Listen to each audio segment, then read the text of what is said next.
لە کاتژمێر 9 شەوی ڕابردوو دەنجی تەقینەوەیە لە فڕۆکەخانەی نێودەوڵەتی هەولێر بیسترا.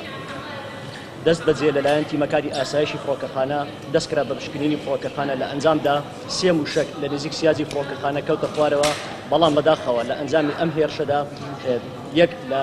یەک فەرمانبەر لەگەڵ 5 فەرمانبەری یەک فەرمانبەر چۆ بەردلۆڤانی خوا و 5 فەرمانبەریش بریندار بوون کە ئەو 5 فەرمانبەرە کارمەندن لە کۆمپانیەکان لەگەڵ هێزەکانی هاوپەیمانان کار دەکەن.